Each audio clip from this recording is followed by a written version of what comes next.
Hello.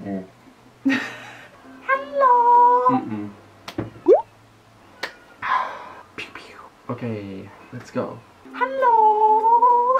Even oppa. Do I need to say this every time? It's been quite a while that we didn't do this sit down and talk. ช่วงนี้ก็คือยุ่งมากทำงานยุ่งก็ถ้าใครติดตามก็จะเห็นอยู่เรื่อยๆเพราะมีน้องๆที่แบบว่ามาเรียนภาษาอังกฤษป.ตรีป.โทอะไรเงี้ยก็เลยยุ่งดูแลน้องๆ It's been quite a while from like last time that we did British English versus American English.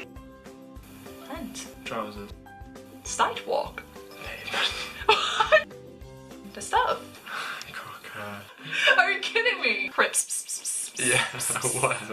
It's been ages since we've done that one. Since then, people keep asking us to do another one, but then we didn't really have time to do that, so yeah, here it is. Okay, let's do it. ภาษาอังกฤษ British English versus American English ภาค2ไม่ตลกนะนี้งานสาระ Well, last time you get what 100% British or something ให้สตีเฟนให้คำใบ้ขึ้นมาแล้วก็ให้พีทบอกคำศัพท์ที่พีทคิดว่าเป็นคำนั้น If you wrote something in pencil, what do you rub it out with?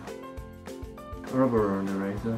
I use both. Rubber is English and eraser is American. What is the punctuation used at the end of a sentence?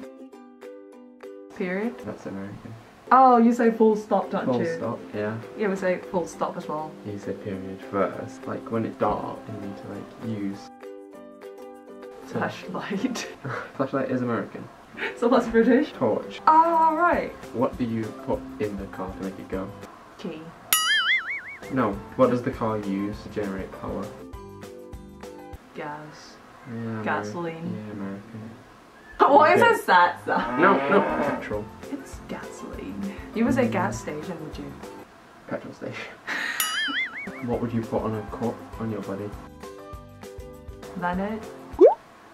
Plaster. Band-aid is American and plaster is English. If I'm in Thailand, I would say plaster, and I always thought that the English word of plaster is band-aid. First floor. First floor. แต่ว่าที่นี่ชั้นแรกคือ ground floor. The British call it the first floor up. That would be second floor by the world's logic. Yeah, it doesn't really make sense though because it is technically the one floor up from the ground. Actually, like, you know, if I say it in Thai, first floor would be first floor. ชั้นแรกก็เป็นชั้นหนึ่ง and then one level above the ground is second floor. ชั้นสอง So what would you call the thing where you put your clothes in? Closet. American.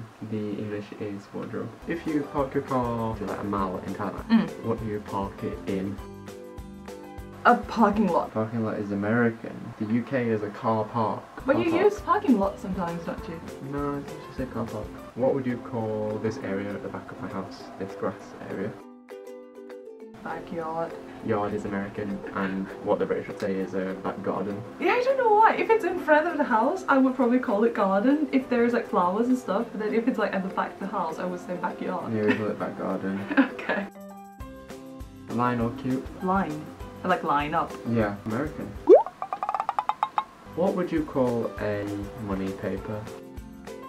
Banknote, 20 quid. No. Note. Yeah, not bill. It sounds a lot more natural in American to say bill, like $20 bill sounds more yeah, like true. $20 note. When we were in Thailand, I don't know what people say, notes or bills. No, we say bang. Bang. Yeah. Bang 20อะไรอย่างงี้ I've always used bangs. Apparently fringe is UK and bangs is US. หน้าหมา But I think that bangs is just a way to explain your fringe sometimes, like a styled over fringe or something, but if it's straight down normally it's like classed as bangs. Sweater. Sweater is American. Jumper is English. British people would say bill. Yeah, bill, yeah. And then when I was in America, people say check. แต่ว่าคนไทยจะพูดว่าเช็คบินซึ่งก็เป็นการรวมกันของทั้งสองสิ่ง Subway. Underground. Zip code. No, I know that you use postcode. Postcode, yeah. I've always used zip code throughout my life until I came here. Yeah, it's postcode. Intersection. I like crossroads. What? We used a lot of like the really common ones in the first video. Yeah. So this was like a little bit more detailed. In real life, you can actually use it interchangeably anyway. It doesn't really make any difference, but like if you know and when you heard or catch people say it, you're like, oh okay, that means this, that means that. So it's always good to know both. A lot of English people do say these ones like very commonly, so it's probably good to know them. Okay. Okay.